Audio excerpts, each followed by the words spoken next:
stories about what happened. It's true. All of it.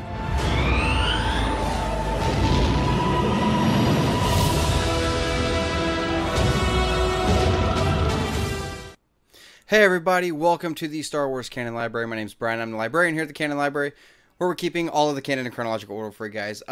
So I decided to do something a little different tonight. I just tried doing a live stream of my reaction video for the trailer for the new Star Wars Resistance. Apparently it streamed kind of weird. I had it like 2 minutes of black before it, and like I guess it went for another 8 minutes afterwards. So yeah, I can't redo the reaction because I've already seen it.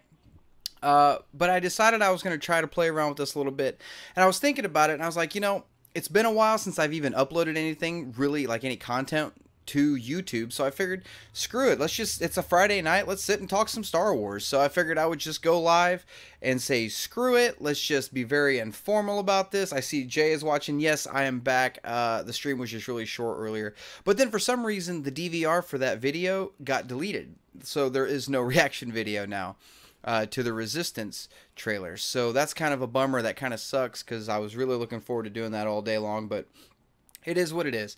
So what do you guys say we just sit and talk some Star Wars? So so let's talk about Resistance for a little bit. I kind of give my thoughts on it a little bit now that not everybody can see it. Great. So the new series has this cool kind of anime style to it that I wasn't really expecting it to be what it is, right? I thought it was going to be very anime, and it's like typical anime. So this is more like I think I saw one of the comments earlier on the live stream that it said very 2D and 3D at the same time. So that's really the best way to describe it. But I mean, the fact that you got Oscar Isaac back for Poe Dameron and Gwendolyn Christie for Phasma, and obviously BB-8 is BB-8, but there's some things that I was thinking about it while I was trying to figure out what was going on with my stream. You know, you've got Phasma in here, and you've got Poe Dameron. Where exactly is this going to take place on the timeline? Because you've got The Force Awakens, obviously, that it's before, but you've also got the Poe Dameron comic, and that's really the only thing that's there that you really have to keep in mind, that is that you got to keep continuity wise. So is it going to weave in and out of the Poe Dameron comic? Is it set before the Poe Dameron comic? You know, it can't be after, because Poe Dameron comic has already kind of gone post Last Jedi. So it's got to be before the Poe Dameron comic, right? It's got to be. So it's very, very interesting. To be honest, I thought the show was going to be, I don't know, and I might be completely wrong, but just from the trailer, it's not exactly what I was kind of thinking that it was going to be, but it's not bad. So, am I like stupid hyped for it? Not particularly. I'll give it a shot, because I mean, Dave Filoni's doing it, right? So I mean, it's got to be good, but it's one of those things that I don't know.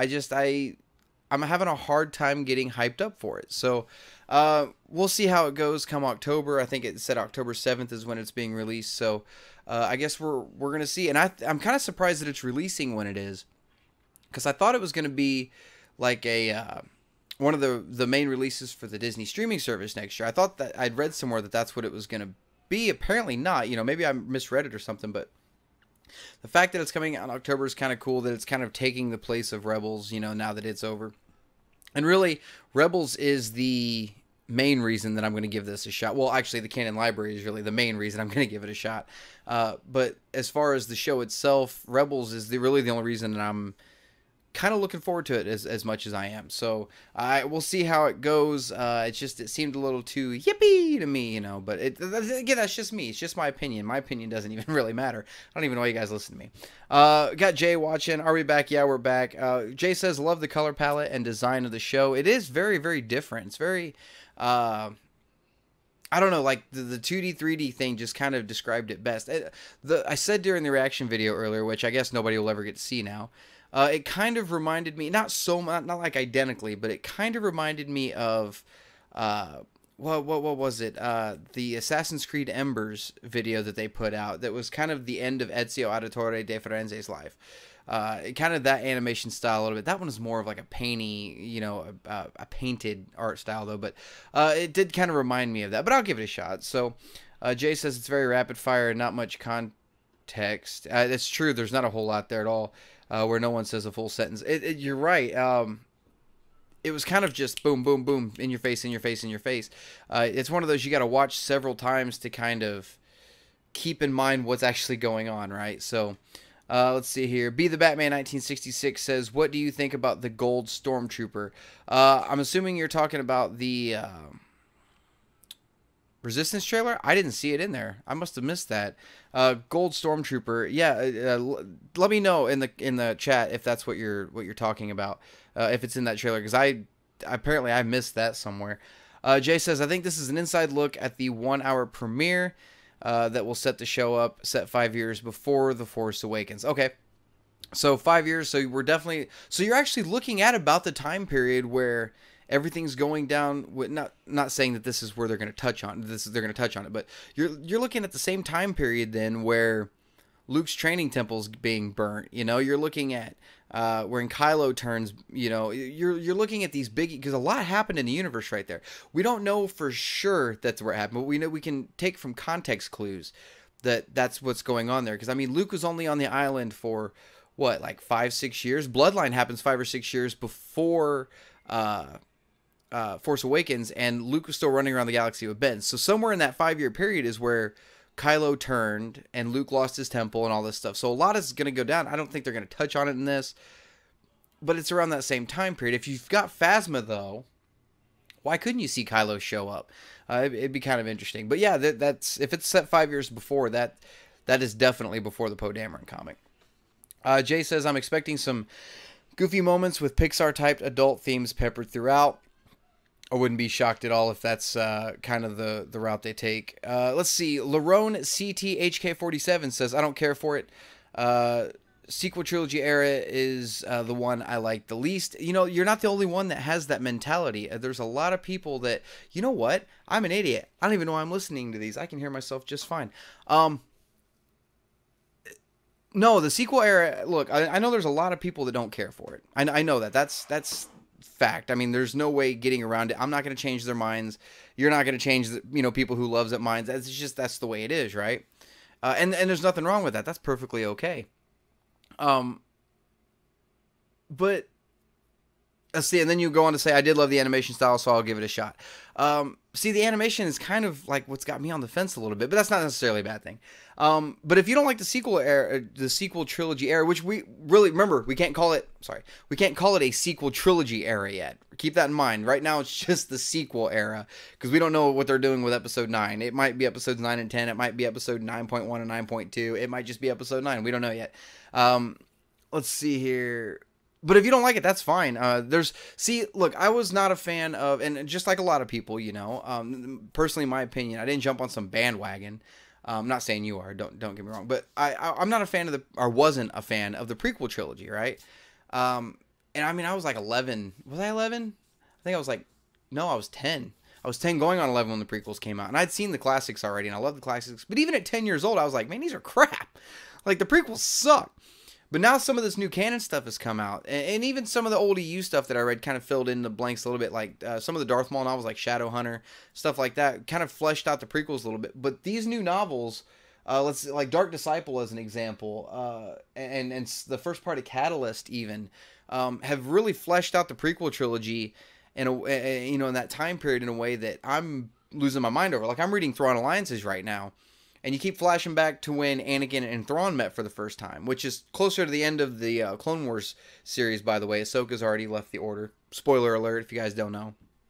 You should know by this point. And that's starting to flesh that out a little bit, knowing that Anakin and Thrawn were running around together. So some of the stuff they're coming out with is kind of fleshing it out. So give us some time. We're only halfway through with this trilogy, if we're going to go and call it a trilogy for argument's sake. We're only halfway through the trilogy at this point. We don't know the whole story yet, So give us some more time. We'll get some more material. And keep in mind also, we're getting 2 more Thrawn novels after episode 9 comes out. So that might fill in some more gaps there that we haven't seen yet. So, I mean, you never know. Let's see here. Richard J says, I've learned the hard way. Never write off Filoni. That's true. That's very true. I wrote off Clone Wars after 3 episodes and only went back to it when Rebel Season 1 finished. Oh, sure, you can say Ezio's name, but not Thrawn. I'm learning how to say Thrawn's. I haven't memorized it yet, but when I'm reading it, I can say it now. So, and you know I'm a big Assassin's Creed fan, man. Like, Ezio's my boy. But anyway, yeah, I kind of wrote Clone Wars off, too, for a while there at first. I watched the first few episodes as they aired on, was it Cartoon Network? I'm pretty sure it was Cartoon Network. And kind of wrote them off. I was like, because it was like an episode where Yoda was like teaching these clone troopers, you know, these like lessons about their identities and everything like that. And I'm just like, okay, well, none of this really fucking matters, right? So I didn't really pay attention to it. And then after the canon slate wipe, right? After they said this is what's canon, these movies and this TV show and the Darth Maul comic, those are what's canon. That's what we're keeping. I was like, you know, because I wanted to start the canon library and I wanted to start a, you know, a podcast for it and stuff. So I dedicated myself to reading all this stuff and watching all of it, right? And then I started watching it. I was like, man, none of this makes any sense. Like, this makes no sense. Because the Clone Wars movie I went and saw, and I, like, halfway through it, I was like, man, this has got to be over soon, right? So then I found out they were never aired, and they're not on Netflix in chronological order. They're not even in the DVD box in chronological order, right? So I got the list, and then I sat down and started them all over in chronological order, and it makes way more sense. Like, if you don't like Clone Wars because it doesn't make any sense, watch them in chronological order. They're actually, it's really, really good, right? So definitely go check that out. But yeah, no, yeah, I wrote off Clone Wars at first. And then when I went back and actually got into the meat and potatoes of it, and I'll tell you when I actually really got hooked was the Mortis episodes. When we finally got to the Mortis episodes, I was hooked. I mean, just so stupidly hooked, right? Because not only did you know, tease the future of what we already know is going to happen, but it kind of added more to the lore of the galaxy and stuff like that, you know, so, and to what the Force was. So it was actually really good. And no, you're right. After Rebels, I'll never doubt Filoni again, man. It's like he's one of the cannot talk today. Sorry. He's one of the driving factors behind me watching this. So I'm behind me looking forward to it, I should say. I'm going to watch it no matter what. But let's see here. Richard J says, yeah, there was a gold trooper for a split second. I must have missed that. A golden stormtrooper. We got a chrome one. Why not a golden one, right? We got a red one too. What was it? Cardinal? I think is what his name was. In the Phasma novel, we've got, you know, all these different stormtroopers popping up now. Why not? We got black stormtroopers. We've got, I mean, not that, I mean, that sounds incredibly racist. Obviously, don't mean it that way. I mean, we've got, screw it, I don't care, gold stormtrooper. It's probably going to be along the lines of what, like, Cardinal was and Phasma. It's probably going to be, like, part of that little, like, elite group. So, I don't know, maybe. Let's see. Larone CT HK47 says, how old was Kylo when he burned the temple? Well, how old is he in Force Awakens? Well, he was born in the last Aftermath book, which was 3 years after Return of the Jedi. I want to say it was 3 years after Return of the Jedi. So you look at 30 years to Force Awakens. So he was like 27. You take 5 years off to that, so 22. Somewhere between 22 and let's say 27. You know, that had to have been how old he was, somewhere in there.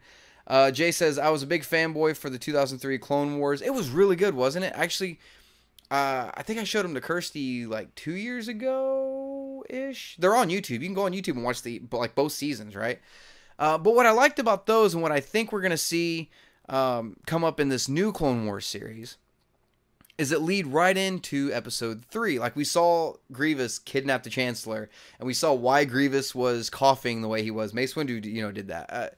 Yeah, we see all that. Now, do we necessarily have to see Grievous start coughing? No, he was coughing in Clone Wars. It doesn't make any sense. It's just part of his character. I don't give a damn about that. That's not the kind of canon I'm interested in.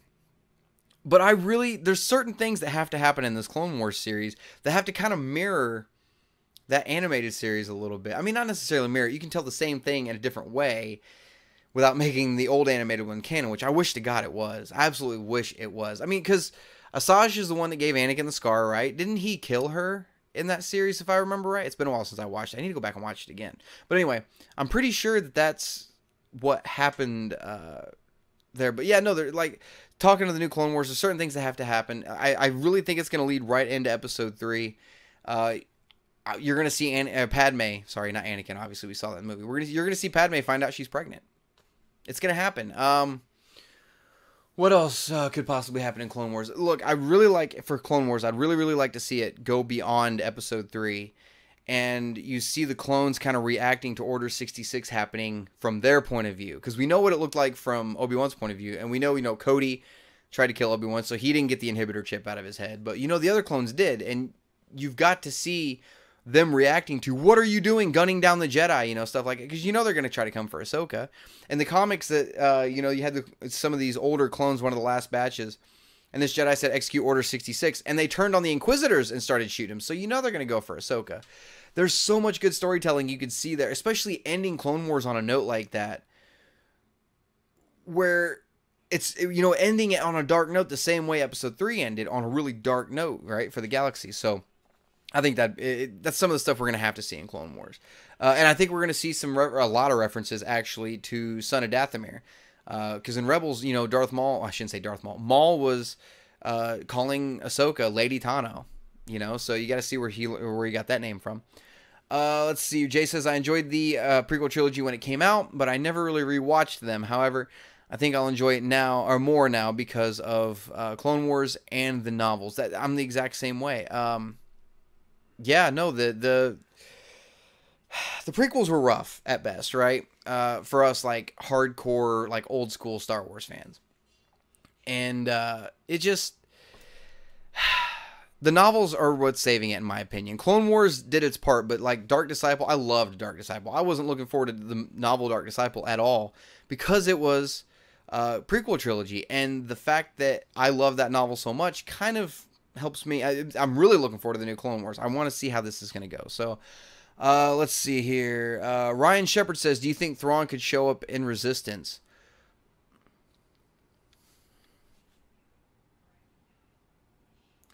That is a really good question. Oh, that's a good question. Okay, because, all right, look, we have certain clues as to what happened with Thrawn. Because if you go back and look at some of the older videos that I've put out, I've talked several times swearing up and down that Thrawn had something to do with the rise of the First Order, right? So, look at the way Rebels ended. Thrawn and Ezra shooting off into hyperspace with the space whales. And then, we just got a new Thrawn novel. And then Timothy Zahn came out not too long ago and said that he's got 2 more Thrawn novels that he's doing, but he can't even start on them until after Episode 9. What the hell does that mean? Does that mean we're getting Thrawn in Episode 9? Does that mean, so obviously these novels and these Thrawn novels have to take place after the events of what happened with Rebels. Because I was trying to figure out where Thrawn Alliances was going to take place, and it's in between seasons 3 and 4 of Rebels, right? So, because there's references to Kanan Jarrus and the Bendu and what happened there and Thrawn's failure, then this book happens and then Thrawn comes back for season 4. So, if he's making 2 more novels, it's got to be after Episode 9. Thrawn's got to pop up in Episode 9. Why couldn't... if he pops up in Resistance, do I think he's going to pop up in, like, the first season of Resistance? Probably not. He probably won't pop up in the first season, but later on, when they get into seasons maybe 3 and 4, oh god, that'd be awesome. That'd be absolutely great to see, I would love to see something like that. Because I'm telling you, Thrawn has more to do with Star Wars than everybody thinks right now with the First Order. I'm telling you, that's my prediction. I'm sticking to it. You heard it here first. That is my prediction. All right, so moving on. Let's see here. Jay says, yeah, Cartoon Network. Okay, I thought that's what it was. And yeah, the original series, the original Clone Wars series was on Cartoon Network originally. Because that was like little 3-minute shorts, if I remember right. And it was right after Episode 2 came out, I think. Wasn't it? I'm pretty sure it was. Let's see here. Jay says, I bet what is that, pounds? Is that pounds for you guys? I don't know. I'm going to say dollars because that's what it is for me. I bet $5 that Thrawn pops up a cameo on Clone Wars. You know what? And Oh my God, that'd be great, especially since the new Thrawn novel's out. And we know Anakin knew Thrawn then, you know? I mean, we knew that from the first Thrawn novel.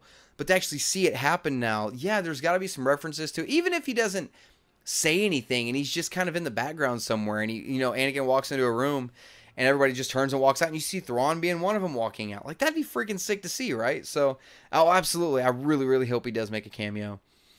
Jay says, Mortis was when I realized I was in love with the show. Same here, brother. Excellent trilogy of episodes. That was a great story arc. Let's see. Yeah, Stormtrooper Suncrusher armor. Is that what it's called? That's kind of cool. EU fans will know. Well, Asajj fell down the side of a temple, but so did Maul in Season 2 of Rebels. Save the Clone Wars. Save the Clone Wars. Wasn't that on Yavin? If I remember right? I could be wrong, but I swore maybe it wasn't. I mean, I keep thinking that maybe it was, though. The Anakin crashed on Yavin 4, and like he kicked her off one of the Masasi temples. I could be completely wrong, but yeah, I thought for sure that that's what it was.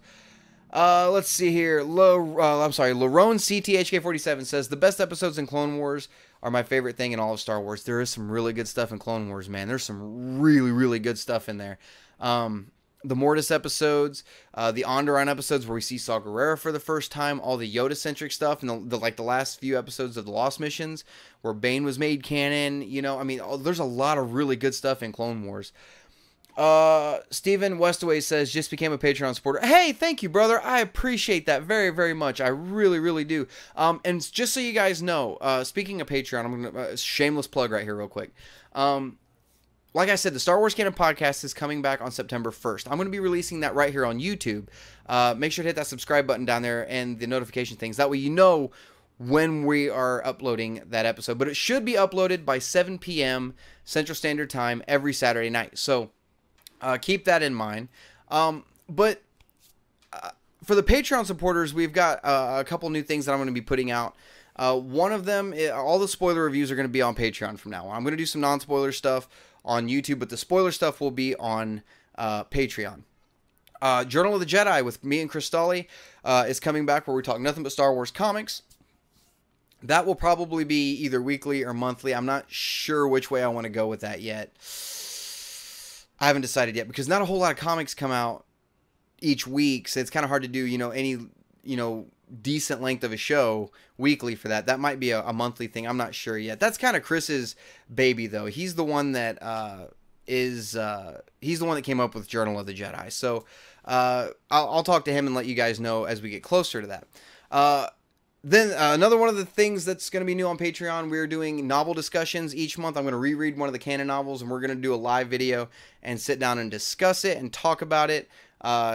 Get into depth for the novel. I don't know how long those are going to be, however long you guys want to talk about the book. And yes, somebody commented and said, are you really going to reread Heir to the Jedi again? Oh, man, there might be some exceptions. I don't know yet. So, as of now, I'm going to reread all of them, and we're going to sit down and talk about them. And then once we get caught up, that'll just turn into a kind of a live spoiler discussion of the novels as they're being released. So look forward to that. And then also, there's so many TV series coming out now. We've got Resistance coming, obviously. We've got Jon Favreau's live action. We got Clone Wars coming back. We've already got like 6 seasons of Clone Wars and then 4 seasons of Rebels. We're going to start doing an after show just for the Patreon supporters starting next month. We're going to sit down and rewatch Clone Wars. We're going to rewatch Rebels, and then once Clone Wars picks back up, we're going to do it for those the night the episode airs.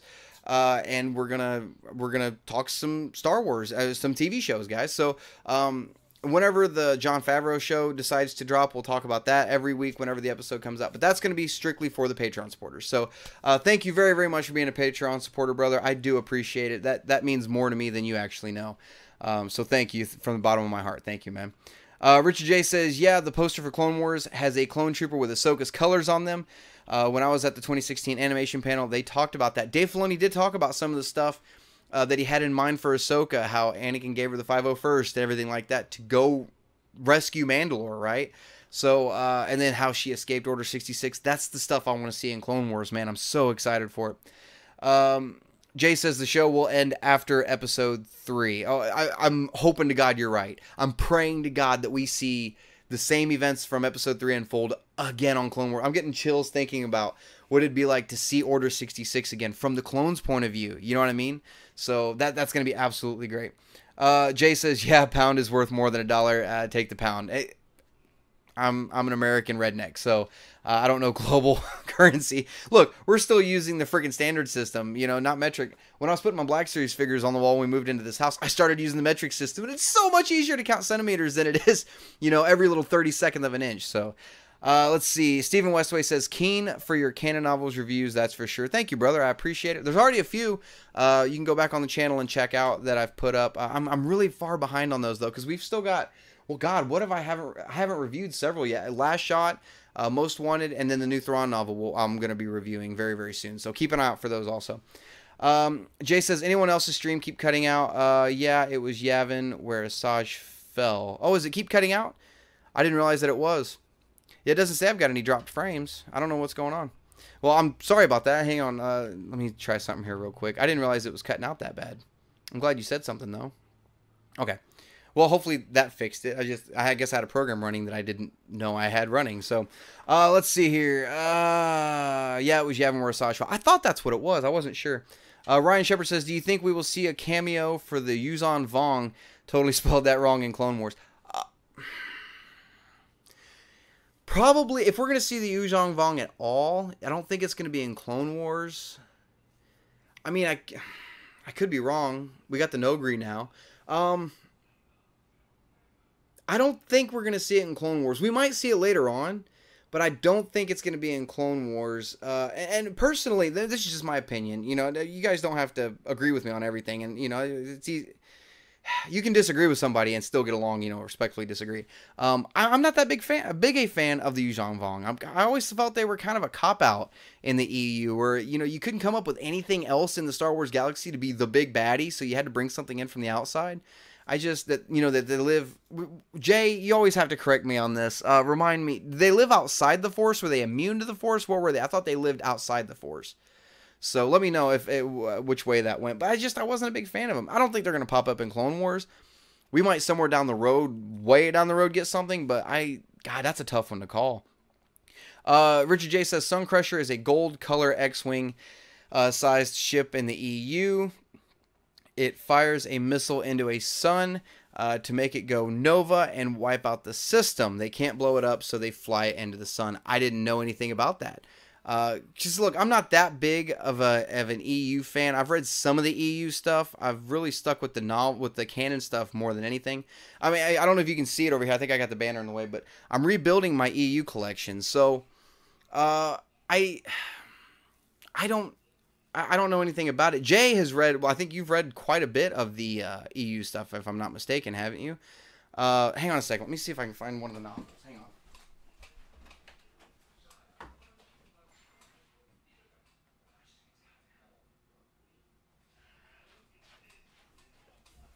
Hang on, guys. I got it somewhere. Let me look. Oh, here we go. All right. I got it. So... Sorry about that, guys. No, really the main stuff of the EU that I've actually read is on that shelf over there. Like the Bane trilogy right here. If they made these canon tomorrow, I'd lose my mind, right? So there's some good stuff in the EU. It's just I haven't read a whole lot of it. Let's see. Stephen Westway says, I hate Heir to the Jedi as well. I feel your pain. Heir to the Jedi. Okay, God. Oh, man. Guys, we're going to talk Heir to the Jedi for a minute. I have to. So Heir to the Jedi was a novel. It was the third canon novel released. It was supposed to be a Legends novel. It was supposed to be, and it wasn't. It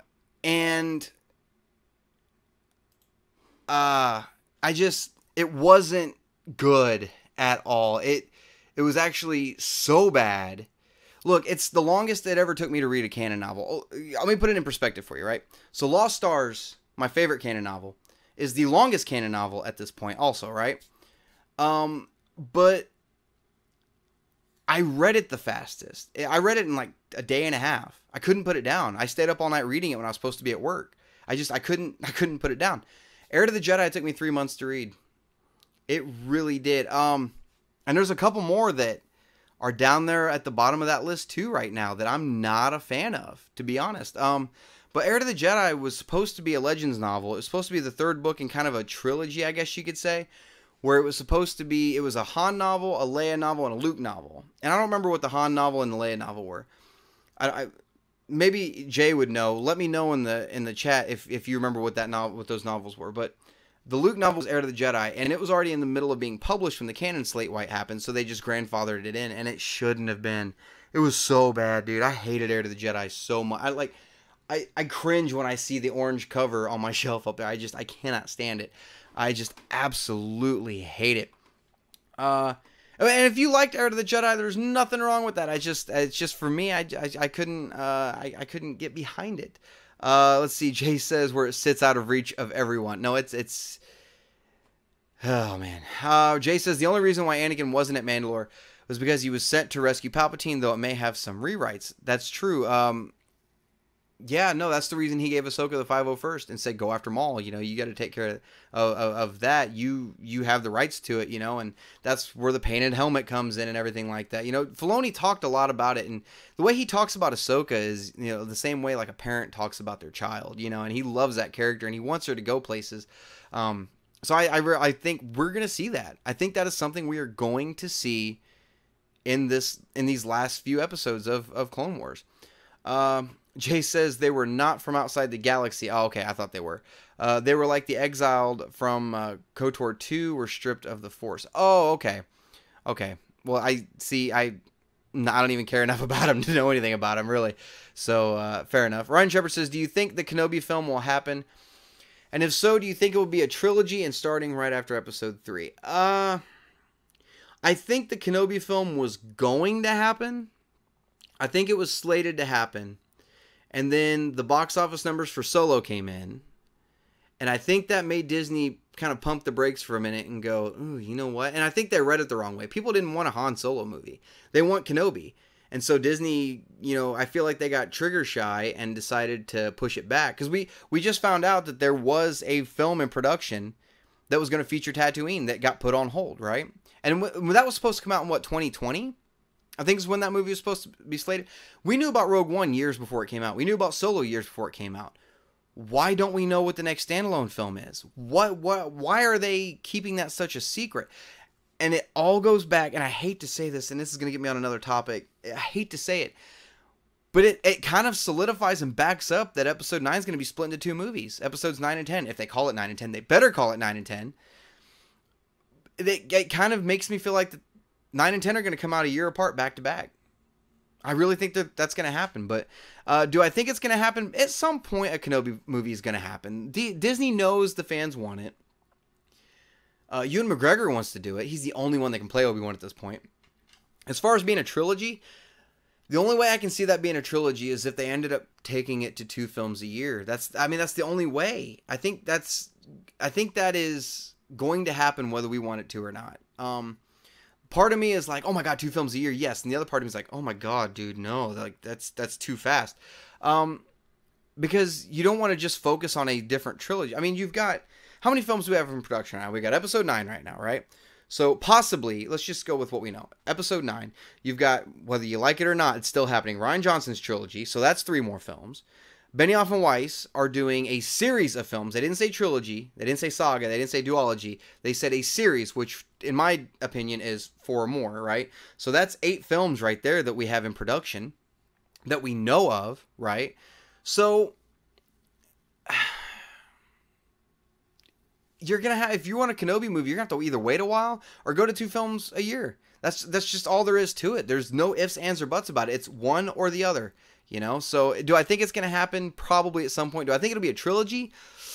I don't see it being a trilogy. I see it being a longer film, but I don't think it's going to happen right after Episode 3. I think it's, if I was betting man, and I'm not a gambler. I'm good at poker, but I'm not a gambler. I'm going to say halfway through Episode 3, Obi-Wan finding out that Anakin and Vader is still alive. That's what I think's what it's going to center around. Richard J says Kype Duron from the EU was who was originally going to be the one who killed Luke, but Lucas wouldn't allow it. He fired the Suncrusher into his son, in an Imperial system, and it wiped out the entire solar system. It took Luke a fair amount of time to convince the Republic to spare Kype's life. Okay, see, I don't know anything about that. Let's see, Jay also says they were billed from outside the galaxy, but it's only really late into the books that they discover the origins. I think with Kenobi, they're waiting to see if they can put pieces or nuggets in. Or episode 9 and maybe some nuggets in the Ryan or Benioff and Weiss films. Yeah, you can tell at this point they're starting to get to where they're trying to make everything connect all at once. The fact that they're dropping Maul into Solo, spoiler alert if you haven't seen Solo, I think everybody knows at this point Maul shows up. And I think that was the beginning of something that I think they're second guessing now, because you know, who says they had to do another Solo film? They could have done another movie where Maul was the subplot again. You know what I mean? I think that was the beginning of a new story arc for Maul that I'm not entirely sure we're going to get now. I'm really interested to see where it went, but I don't think we're going to get it now. But the Maul thing, yeah, it's definitely, you can definitely tell they're trying to piece everything together now. Drop nuggets for this there and this there and this there. They're trying to, you can tell it's they started at first, they kind of dipped their toe in the water a little bit with it. And now they're just like going full blown, let's do this, let's start dropping stuff in everywhere. And I think it's great. But yeah, I wouldn't be surprised, because I think look, we're going to get stuff mentioned in episode 9. Episode 9 is supposed to be what brings everything together. That's supposed to be the big finale, right? If they don't split it into 2 films and it's 10. But 9 is supposed to be what brings everything together, right? So you're going to see a lot more Easter eggs coming up here before long. I'm almost willing to bet. Ryan Shepard says, or on the streaming service. Yeah, that's true. They could start releasing films, or just, you're talking about the films being released specifically for the streaming service. That's entirely possible. You know, and that would almost be, I mean, I'm already going to get it, right? But if I wasn't, that would be the selling point for me. Like, oh crap, they're releasing Star Wars movies, that the only way to see them is on the streaming service. Yeah, I'm going to get it. You know, I mean, Netflix is doing it now. They've got their own studio. Yeah, why couldn't they start if they're putting it on the streaming service? It might be a trilogy. I don't know if there's enough story there. I mean, I don't know what happened, too. You know what I mean? I don't know if there's enough there, unless they can come up with some really good stuff and don't force it to be a trilogy. You know, if they have a story that they can tell naturally and it just naturally happens to be 3 films, cool, more power to you. I'll watch all 3 of them. I'll lose my freaking mind. But yeah, it's possible they could release them on the streaming service. That's entirely possible. Jay says, I think Tatooine was supposed to be a rich cosmopolitan before being scorched, very similar to what the contingency plan on Jakku. Yeah, for those of you who haven't read the Aftermath series, the contingency plan on Jakku, Jakku was really, really important to the fall of the Empire and everything like that. So, yeah, it's very, very possible. Are you talking about originally conception-wise, or originally supposed to become that? Because I have a hard time seeing Tatooine ever becoming a rich cosmopolitan area. But I'm assuming you're talking about originally the concept of Tatooine instead of being a desert planet. I'm assuming that's what you're talking about. But no, talking about the streaming service thing. Was it last week they came out and said that it's going to be late 2019 when it comes out? I'm thinking that's what I read somewhere. But look, that's not going to be just exclusively Star Wars. I'm sure they're going to have a Star Wars tab that you can click on in there, right? Then just nothing but, you know, and you're going to have, well, see, I don't know, because I keep hearing mixed reports about whether they got the rights for the original Star Wars films or not. I keep hearing conflicting reports. I haven't seen anything concrete, and I mean, unless you guys have, let me know, but as of now, I'm not sure they have the rights to the original Star Wars films, the original 6, to put on the streaming service. But let's just say, for argument's sake, they do. You're going to go to the tab, you're going to see the original 6 Star Wars films. It's going to be Clone Wars. Everything Clone Wars. Everything Rebels. It's going to be, Resistance is going to be on there. You know, and they've got to release some exclusive content just for, the live action TV series that Jon Favreau is doing. It's going to be on there, obviously, right? Which, was that confirmed that it's going to be on Mandalore? I thought I saw somewhere that it's going to be on Mandalore. Brian D. Pualo, man, I'm no good with names. I'm so sorry if I butcher that. Brian says, hi, hey, how's it going, brother? Jay says, like Korriban's name changing to Morabon, and Lucas saying it's so old the name may have been changed over millennia. See, and it's, I don't have a problem with that, because that's Lucas saying, well, was it Korriban or wasn't it Korriban? You decide, you know? So, like, as big of a canon junkie as I am, I mean, if you could see my canon shelf, I've got literally everything in chronological order up there. you would think that I care about all the little details and stuff, but I like having some stuff left open to speculation, you know? So I see Ryan Shepard says no, but I hope it'll be on Mandalore.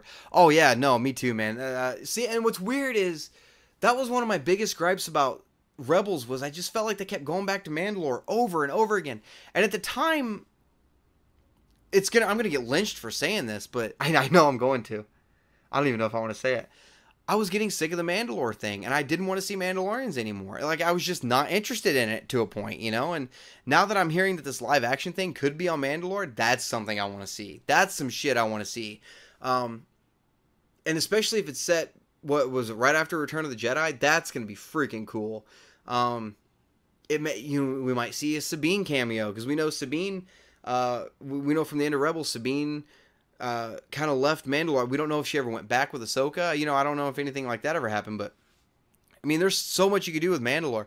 And it's going to be very Game of Thrones-esque, if you think about it, you know? Vikings-esque, I guess you could say, is the way I see it coming. Brian says, haha, you're good, man, cool. Because I'm seriously no good with freaking names, man. Like, when I used to do mailbag episodes, it was all I could do to say some of them sometimes. Jay says, well, it happens in real life. How many place names have minor changes in real life due to changes in language? That's true, too. Hell, the town I used to live in Ohio.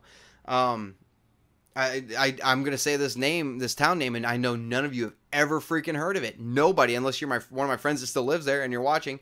You've never even heard of it. Van Wert, Ohio. Van Wert, Ohio, you know. It was originally supposed to be called Van Wart. Wart with an A instead of an E. It was supposed to be named after a guy, and then when they did the christening for the plaque for the county, they spelled it wrong. So they just went with it. Like, you know, you're right. Stuff like that does happen. I'd still like to hear it called Korriban somewhere else. See, you've got to explain that somewhere, because if they start touching Old Republic stuff and Korriban is mentioned, then you have to say somewhere down the line that it's changing its name to Moraban. That way people know that it's the same planet back and forth, right? Brian says, LOL. Ryan Shepard says, do you think they will come out with more than one live-action TV show like DC? Oh, yeah. They're going to do better than DC, I think. And the only reason I say that's because of Teen Titans. Arrow was good up until I fell out of it, like Season 3. Flash, I heard, is really good. Legends of Tomorrow, I heard, is really good. But this Teen Titans thing, man, holy crap. Whatever they come up with for Star Wars has got to be better than what they gave us in the trailer for that. Yeah, I see them doing more than one live action show. I see them taking their time and kind of slowly nurturing them into creation, though. I don't want to see them rush it just to have 5 or 6 different series out at once, right? I'd rather them take their time and just give them to us as they're ready. You know, don't rush them and give me crap. Take your time and make it good, right? Richard J says, why the hell didn't Luke show up with Ahsoka in the Rebels finale? Holy crap, dude. Had Luke just walked up and stood next to her, didn't have to say anything, right? All he had to do was walk up and stand there and you'd know who the hell he was, right? Had that happened, do you have any idea how badly all of us would be drooling? I mean, we already are drooling for what happened with Ezra and Thrawn and where Sabine and Ahsoka are going. But can you imagine how much it would be multiplied right now if Luke had just walked up? Because we still don't have a whole lot of idea of what Luke was up to in between 6 and 7. We kind of have some nuggets here and there and some ideas of what he was up to. You know, he made the cameo in the Battlefront 2 campaign. We know he was after that compass, which we saw in Last Jedi. We know that he had the Force trees, which we still haven't got an answer to that yet. This Force tree on Octu was not the same Force tree, because he said that was built 1,000 generations ago. So it's not the same tree. Poe did mention, I think Poe mentioned it, didn't he? Poe mentioned it in one of the last one of the last issues of Poe Dameron, that he grew up on Yavin with this Force tree from Luke Skywalker, because they were reminiscing about Luke Skywalker. He's like, yeah, I gave my mother this tree one time. So that's the only other mention that we've had of it so far. So you know they're going to touch on it somewhere else. And really, other than that, I mean, we get the Legends of Luke Skywalker, but that's like 5 or 6 stories that doesn't cover 30 years. You know, I mean, it can't. And even in the novels, like in Aftermath, when Ben is born, it even says Luke popped up for all of half a day for a cameo.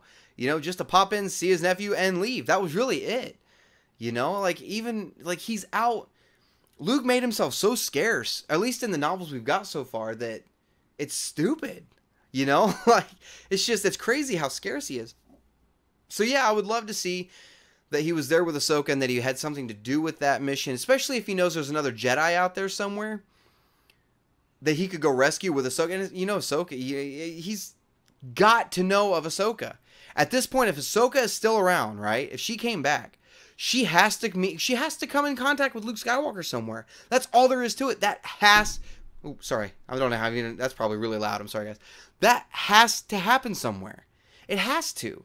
Two Jedi in the galaxy at the same time like that aren't going to stay away from each other. Especially after the Empire has been defeated the way it has. So they're going to come across each other at some point.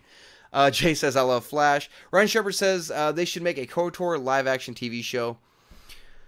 Better yet, they should just make KOTOR canon. If they make Knights of the Old Republic canon, I'd go back and replay it right now, and I'd put it on my shelf, and no quarrels with it.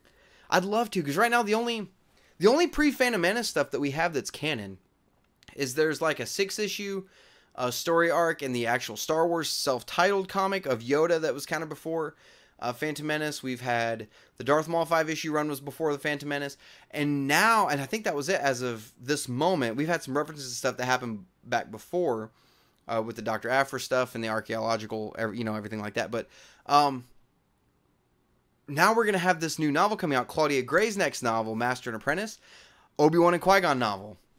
Who's not excited about that, So, but anyway, yeah, KOTOR, I would love to be getting some more stuff pre-Phantom Menace, I want some more stuff back that far. I think we all do. We all want some Old Republic stuff, and I think it'd really do well. Let's see. Joel Smith is watching. How's it going, brother? Joel says, opinion on Thrawn Alliances. I just finished it. Well, right now, I just hit the 100-page mark today. I'm trying to get caught up on all my novels. I'm trying to get caught up on the Canon library so that when the Canon podcast comes back on September 1st, I'm ready to go for it all. I'm 100 pages into Thrawn Alliances right now, and I am loving it so much. I loved the first Thrawn novel. And one of the things I was kind of wondering about was where this novel was going to take place in the timeline, because the first Thrawn novel led right up to where his appearance in season 3 of Rebels, right? So I was like, well, where the hell is this other novel going to take place? And then they started talking about that it was going to be Thrawn and Vader go on a mission, but they touch on Thrawn and Anakin meeting for the first time, which was mentioned in the first Thrawn novel. So I was like, okay, so when does Thrawn and Vader go on this mission? Like, when the hell does that happen? It can't be like, where does it happen after A New Hope? Like, what? That's kind of spoiling what happened at the end of Rebels, right? And then I started reading it, and I was like, oh, okay, so it takes place between seasons 3 and 4 of Rebels. There's some mention there of what happened on Aton with the Bendu and everything like that. Thrawn's failure there, I guess you could say. So I'm having a blast reading this novel so far. I'm right smack dab in that like weird spot at the beginning of the book, and I'm assuming it doesn't do this through the whole book. I don't know, where it's nothing but flashback between Padme's side of the story and Anakin's side of the story. See, and what I'm liking about it so far, if you've read Last Shot, which is a Han Solo Lando novel, right? It came out at the same time as the Solo film. It took place there in 3 different time periods. 4 if you count the villain, but I'm not counting the villain. 3 different time periods. Present day, which would have been like 4 years after Return of the Jedi. And then 10 years ago with Han and the Falcon, and 15 years ago with Lando and the Falcon. And every chapter it says, what time period it's in. But it jumped around so freaking much that by the time I get back to that time period, I forget what already happened in it, so I have to go back and reread it. They're jumping between 3 different things in this novel, and it's way easier to keep track of. I mean, they don't even have to say what time period it is, because they started off with Anakin and Thrawn, or Vader and Thrawn, or Padme and Dooja, right? So it's I almost said Thrawn's doing a great job writing this. Timothy Zahn is doing a great job with this Thrawn character, and it's still pure Thrawn. I absolutely love it, especially like little details. Like today I was reading it, and he was talking to Anakin about how they're eating with their non-dominant hands, and Anakin looked at him like, how in the hell does he? And then he realized the blasters were on the right side and they're eating with their left, so that's how he knew they're right hand dominant, right? So they could pull their blasters quick and not drop their food. Little details like that are awesome to see, especially coming from Thrawn. But think about it, it's not Thrawn doing it, it's Timothy Zahn who's writing this stuff. This is coming out of his head. This man's a genius, right? So I'm loving the new Thrawn Alliances, and in case you didn't know, I don't know if you knew this or not, they are coming out with 2 more Thrawn novels. Timothy Zahn came out a couple months ago, I think, at one of the Comic-Cons, I think in Canada somewhere, and said that he's writing 2 more, he's getting ready to write 2 more Thrawn novels, but he's not allowed to start on them until after Episode 9. So take that as you will. We're going to see how that goes, so just take that as you will. But there are 2 more Thrawn novels coming from Timothy Zahn. So excited. I'm on fire. I cannot wait to read those. Jay says, Joel is on fire. I'm having canon fatigue. I've been reading Star Wars nonstop for 7 years. Oh, excuse me. Yeah, no, dude. I've been reading canon now for... What, they started it in 2014, so what, 4 years now? I wasn't as big on the EU, and you guys all know this. I wasn't as big on the EU as I am the new canon, but I've been reading the new canon nonstop for 4 years.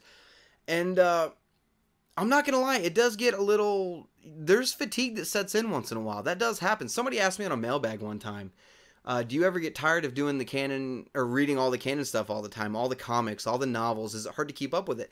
And the honest to God answer is yes, it is hard to keep up with it sometimes, especially when a film is coming out and you've got 3 novels coming out with it. Like, that's some of the hardest time to keep up with it. Or when you get one that drags, like Last Shot drug for me.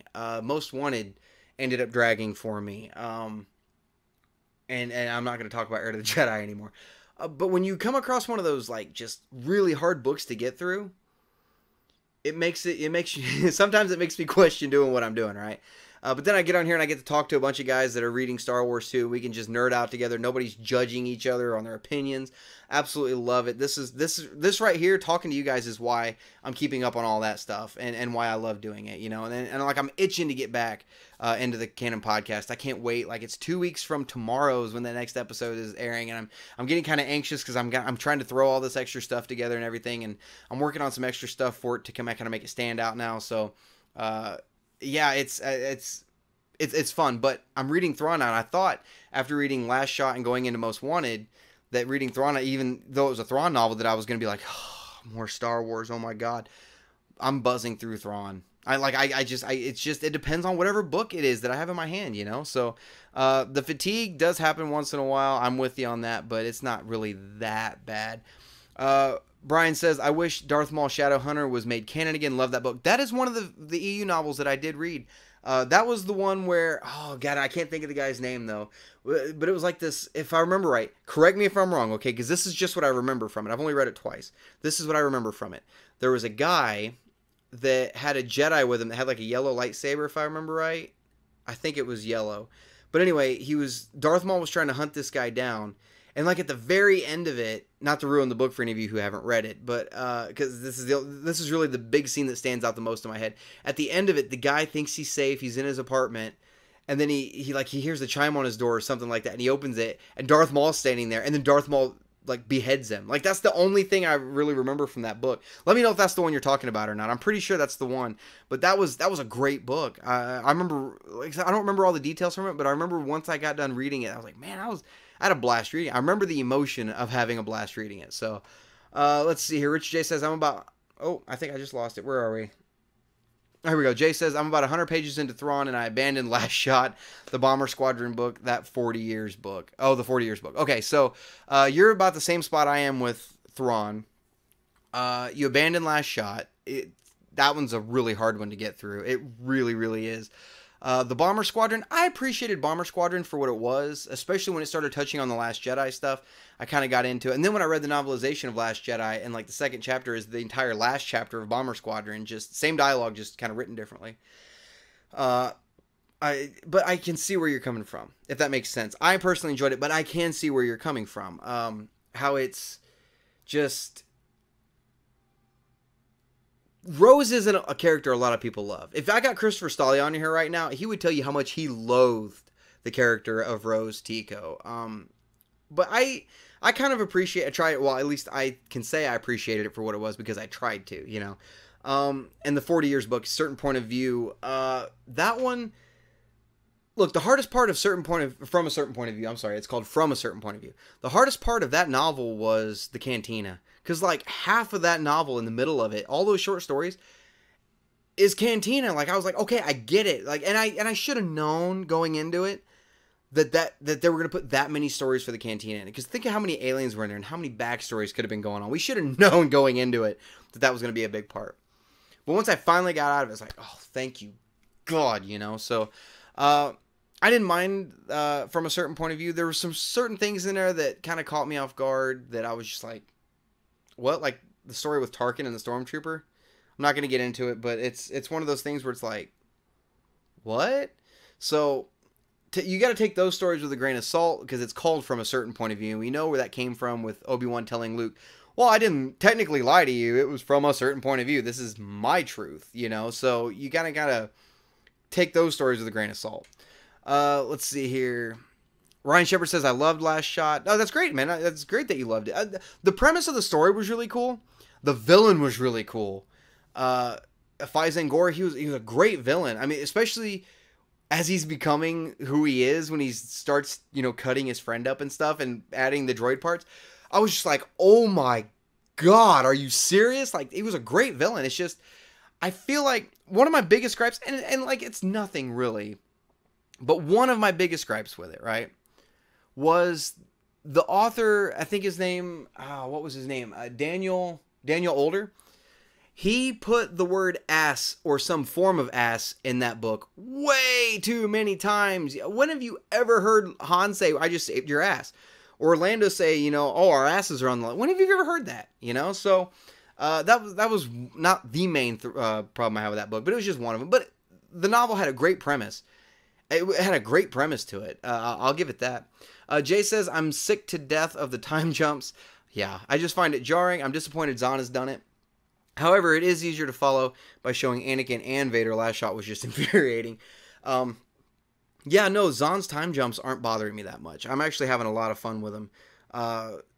With the novel so far. I just wish we get back to Thrawn and Vader at this point. Like, I'm 100 pages in. I want more Thrawn Vader, right?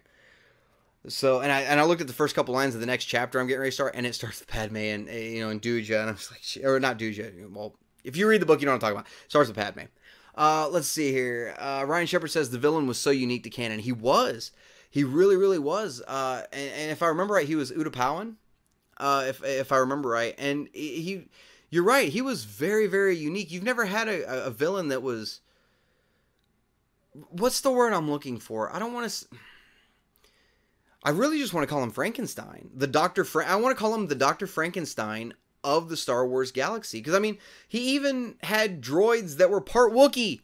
Like, are you serious? That is freaking insane, right? I mean, it was a very, very unique villain. I completely agree with you on that. Joel says, canon or Legends Thrawn? Okay, so I said I haven't read a lot of EU stuff, but I have read the Thrawn trilogy. I've got it over there. I have read that, and I did read the duology, The Hand of Thrawn.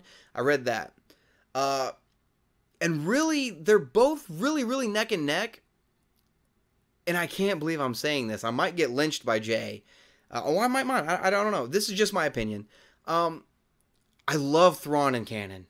I love him. He's everything I wanted him to be. But part of me just has to say I like Thrawn in the Heir to the Empire series better. I just have to. Because that's still, to me, that's still the original Thrawn. You know, and I refer to the new Thrawn as, well, I just called the new Thrawn. I refer to him as the canon version of Thrawn. If you listen to how I talk about it, it's the canon version of Thrawn. So the EU version, the Legends version, I absolutely, that will always be Thrawn to me. I know I'm a canon junkie. I know I keep saying it. I'm a canon junkie, but that Thrawn will always have a special place in my heart, the EU Thrawn. So I'm gonna say Legends Thrawn. If I had to pick one or the other, except for the Ysalamiri, the stupid salamander things that could repel the forces, the dumbest thing ever, I swear to God. And it was the most annoying thing on Jedi Outcast on the multiplayer. Whenever somebody got that fucking thing, it's just absolutely, just mind-numbingly annoying. Jay says the villain in Last Shot, Ryan. Yeah, I'm pretty sure that's what he was talking about. Yeah. Jay says canon and Legends Thrawn are the same. Tim just said this Thrawn is younger. That is true. However, I don't want to say they're the same. The new Thrawn, the canon Thrawn, is great Thrawn. That's the way I always kind of hoped Thrawn would turn out. And it's weird because it makes no sense to some people now. I know some of you guys are probably looking at me going, well, you're saying this, but then you're saying that. They're the same, but they're not. Like, I feel like the Thrawn in the Heir to the Empire series was more menacing, if that makes sense. Because he was the main, like, big baddie of the Empire at that point, right? So I'm kind of sitting here going, he will always be more badass than what the new Thrawn is. But, of course, the new Thrawn's version, his story's not told yet. He is younger, you're right. the story's not finished yet. So let's see where it goes. I'm not going to be one of those people that judges it right off the bat, you know, even though we're halfway through a story. You people know who I'm talking to. Let's see here. John Tolley is watching. Hey, brother, how is it going, man? For those of you that don't know, Mark Tolley is watching. He has his own podcast, War of the Stars, a Star Wars podcast, or I'm sorry, a Star Wars roundtable discussion podcast. Definitely go check that out on YouTube. It's under the Realm of the Mist Entertainment page, which is where this one is also a partner channel too. So definitely go check out his stuff also. He's doing a great job there. He says, hey, bro, just saying hi before I head home. Awesome, man. Great. How's it going? Jay says, that was a good concept, a creepy surgeon. It was a very good concept, man. Can we all just agree that Claudia needs to keep writing constantly? I am so excited. I don't even know how that sounded on the microphone. Sorry. I am so excited for her new novel, Master and Apprentice. I'm so stupidly ready for that. We haven't even got a cover of it yet. We just got the announcement. But anything Claudia Gray writes turns to gold. Literally each and everything, because she's got, what, 4 pieces of canon now in the new timeline, because she's got Lost Stars, Bloodline, Leia, Princess of Alderaan, and she had that short story, and from a certain point of view, the Master and Apprentice, right? And I think it's because of that story, because that story got a lot of good feedback. I think that's why she's writing an Obi-Wan Qui-Gon novel. We need more Qui-Gon, man. We hardly have any Qui-Gon Jinn at all in the new canon, except for Episode 1. Like, that's literally it, right? So, yeah, hell yeah, bring it on, man. She just never needs to write anything ever again except Star Wars. Before Zahn came in to the new canon with the first Thrawn novel, I always said she was the Timothy Zahn of the new canon. Now I can't say that, but I can say she is the queen of the new canon. So I will say that much. I'm absolutely in love with Claudia Gray's writing. Absolutely great. Let's see here. Brian says, total mall move. What are you... Oh, the surgeon thing? What are you talking about? I must have missed something somewhere. The mall move. It is fantastic book. Love the mall stuff. What novel are you talking about there? I don't know which one you're talking about. Joel says, I mean like Canon or Legends Thrawn books. Oops. Oh, which books? Oh, okay, I got you. Which Thrawn novels are the better, the Canon or the Legends? Well, we only have 2 Thrawn novels right now. I'm only, halfway through the second one. But let's just go book for book right now, right? So let's go Heir to the Empire, the first book in the Heir to the Empire series, and the first Thrawn novel. If I gotta put them side by side and judge which one's better, damn it, man. Like, you guys are putting me in some weird spots. I'm going to go Legends again. I'm going to go Heir to the Empire. Heir to the Empire, don't get me wrong.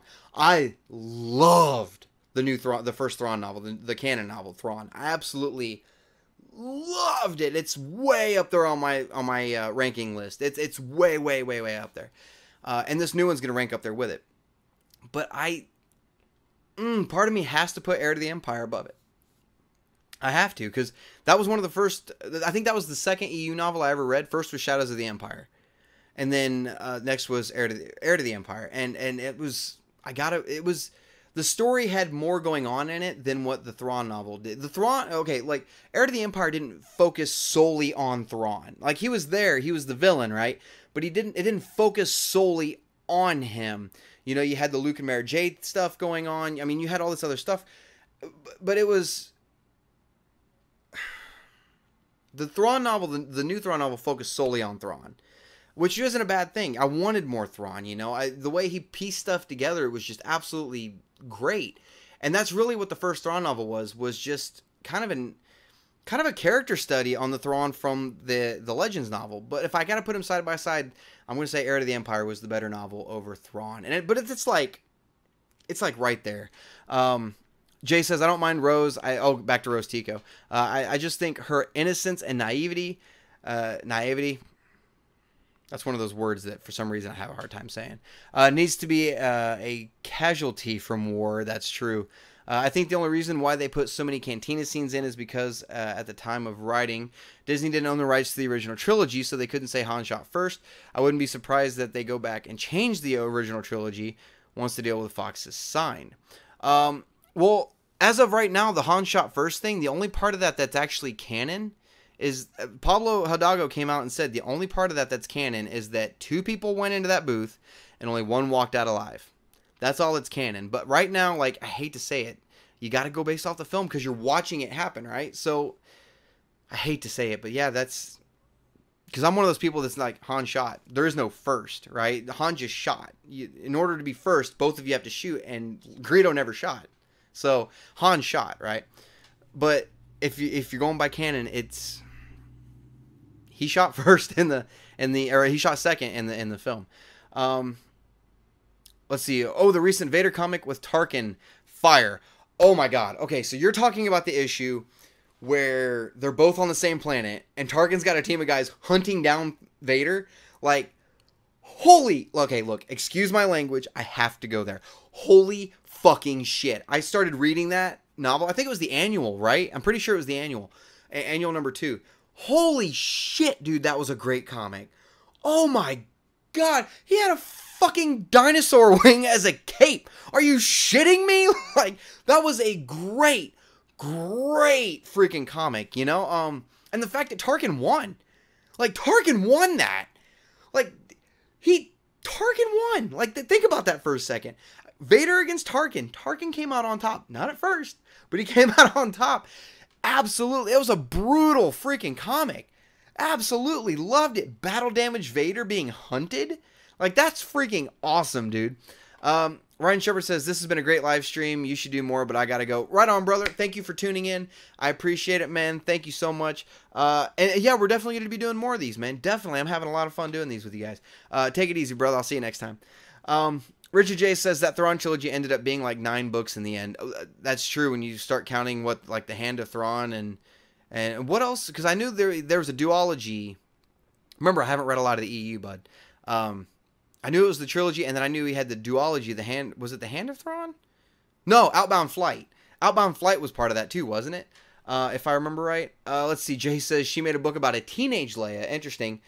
It's teenage Leia. I mean, honestly, who gives a fuck? That should just have been Leia, a Twilight story. She crushed it. She did. She really did. But look, it's not your typical teenager story, though. It's a royalty teenager story. And it's not even the Princess Diaries. It's funny that I say that, because that's what Carrie Fisher named her, I guess her autobiography, The Princess Diaries. God rest her soul, man. I miss that woman. But it wasn't a Princess Diaries kind of story. It was actually her dealing with shit, you know, and going on these missions. And, you know, the only thing I really didn't care for in that book was Holdo. You know, I didn't mind. I'm one of those people that didn't mind. Bear with me. Just hear me out. I didn't mind Holdo that much in Last Jedi. Not as much as some people did. But there was no character continuity between her in Leia and her in Last Jedi. Because her and Leia was kind of like, she was the Luna Lovegood of the Star Wars universe. Forgive the Harry Potter reference. But it was yeah, it was just, Holdo, I didn't mind Holdo that much in the book. I didn't like, I feel like Holdo in the Leia novel was kind of like the way everybody looks at Rose in Last Jedi. You know, it's just a little too innocent and just kind of, you know, so, but no, that novel, it made a teenage Leia very interesting. And really, it was just about her going through her trials, you know, and learning about Bail being in charge of the Rebel Alliance, learning about the Rebel Alliance, you know, seeing Crate for the first time. Well, not seeing it, but reading Crate for the first time. It was a lot of fun seeing stuff like that, you know, and it was a great book. Anything at all that Claudia Gray reads or writes, go read it. Like, it just turns to gold. Let's see. Jay says 2 people went in, 1 walked out, talking about Han and Greedo. I'm not bothered about who shot what, when, and how. It's gone on for so long now, but I think they will amend it. Tarkin won the fight. You sure Vader choked him? Are you sure Vader choked him? I forgot about that. No, you're right. Vader did win. I completely forgot about Vader choking him as he was walking away. Because the last thing I was thinking of was him getting struck by the lightning. You're right. No, Vader did win that fight. And now we know where that mutual respect comes from between Tarkin and Vader, right? Part of me wants to go back and reread Tarkin now, where it's Tarkin and Vader with each other. I really want to reread that now that I've read that. Just that issue alone made me want to reread a whole novel. But you're right. No, Vader did choke him at the end of that. Nick Gold's watching. How's it going, brother? Glad to have you on. What kind of reference books do you have or recommend? As far as reference books go, the one for Last Jedi was great. And I don't know where you stand on Last Jedi, because I know there's like 2 sides of the aisle with Last Jedi, right? There's people that loved it, and there's people that hated it. There's really not a whole lot of a gray area with that movie. So I don't know where you sit as far as The Last Jedi goes. But that was a great reference book. I don't own it. I did look at it, but I did go through it and read through it. Some of the stuff in there, it pointed out stuff that you never even saw in the film at all, right? Hell, it even talked about stuff in the novel that wasn't in the film. That was a great reference book. That was the one where we really got, I don't want to say a confirmation, but kind of a lean towards that red crystal that Luke had being Vader's crystal from his lightsaber, right? Stuff like that. And it was a great reference book. And honestly, I can't believe I'm saying this because you guys know where I stand up, but the Phantom Menace reference book was actually pretty good too. Rogue One's was really good. I didn't care for the one for Force Awakens a lot. I did like the Art of the Force Awakens book though. That book was really, really cool. But I didn't care for that reference guide that much. But I don't keep reference book. I probably should though, shouldn't I? They're canon. Shit, I should just keep a special section like at the beginning or end of my canon shelf where it's just the reference novel, shouldn't I? I might have to do that. Let's see. Jay says to his knees at the end. Wait, what? Oh, you're right. Okay. Vader choked him to his knees at the end. He taught Tarkin a lesson, just the same as Tarkin taught Vader a lesson. Tarkin wanted to take Vader's saber, his source of power. Yeah. Vader showed Tarkin he doesn't need it. That's true, because when I saw that Tarkin had that saber, I was like, wait a second. How's that going to go down, right? Oh, crap. Jay says, phenomenal comic, best I've ever read. It is... Anything that has to do with either Vader run is good. The old Vader run, right, that was like 25 issues, it was really, really great. But this new Vader run is blowing it out of the water. The new Vader run is by far the best comic series that they've done so far. And it's just like every issue is just like, holy shit, holy shit, holy shit, you know? But that annual, absolutely phenomenal, right? It was absolutely cool as hell. But yeah, it was, you're right, phenomenal comic. Guys, I'm going to go ahead and wrap this up tonight. Just so you guys know, full disclosure, tomorrow I'm having a barbecue for some people that helped us move into this house. And, you know, kind of showing off the house a little bit, doing tours and stuff. So it's already like 8:30 where I'm at right now. I've still got some stuff I got to get on the walls. I got to get my garage cleaned up and everything. So I'm going to hop off of here for right now. Not for lack of, not so I don't have to talk to you guys, but I got some other stuff I've got to get done before tomorrow. But it has been an absolute blast talking to each and every single one of you guys. Thank you so much for tuning in, sending in your questions. I cannot wait to talk to you guys again. Make sure to hit that subscribe button right below to make sure you don't miss another one of these. And the Star Wars Canon podcast coming back on September 1st with myself and Chris Stolle. It will be coming back. Make sure to check out the Facebook page also. Richard J has been on here asking a bunch of questions. He is the one running the Facebook page. Make sure to go over there and check that out. Give it a like and a follow. At the end of this month, 2 weeks from tonight, we're going to be having a live Q&A just like this, only on the Facebook page. It's strictly for the Facebook followers. So make sure to check that out. We're going to be giving away a hardback copy of Thrawn Alliances to one of the viewers. So like I said, make sure to check that out. Also, make sure to check out the Patreon page. The link is below this video right now. I'd sure appreciate if you guys went over and checked that out. I just started it, you know, so just... Like I said, we've got some special stuff coming just for the patrons. You can check all the I'm getting tongue-tied. Sorry, I'm trying to fit too much in at once. All the details for everything for the patrons exclusively is on the Patreon for the Star Wars Canon Library. Make sure to check out StarWarsCanonLibrary.com for the entire timeline. Cover art for every novel, every comic issue has got cover art on there. Chronological set of events for all the timeline, including Clone Wars. It's on there as well. And then I'm going to be putting the podcast on there every week. So make sure to check that out also. And if you guys have any questions whatsoever you would like to ask the Star Wars Canon Library that we can get on a video, email us at StarWarsCanonLibrary@gmail.com. We will throw it on as soon as possible. If you're a patron and you send us a question, we will do it on a Patreon show, just so you guys know. So guys, as always, hey, thank you, Larone. May the Force be with you also. Jay says, thank God it's 2 a.m. You and I are going to have a conversation, bud. And Nick Gold, keep up the great work. You deserve more views. Love the channel. Thank you, brother. I do appreciate it more than you guys can ever know. This thing's more than I ever thought it would be. I consider myself lucky to have 12, 13 subscribers, and here I am coming up on, I'm what, over 850 now. It's still not a lot by any means, but to me, that's 850 more than I ever thought I'd get. So thank you guys. Thank you so much. That's more than I ever thought possible, and it's because of you guys. So guys, this is Brian signing off, and until next time, may the Force be with you. Take it easy.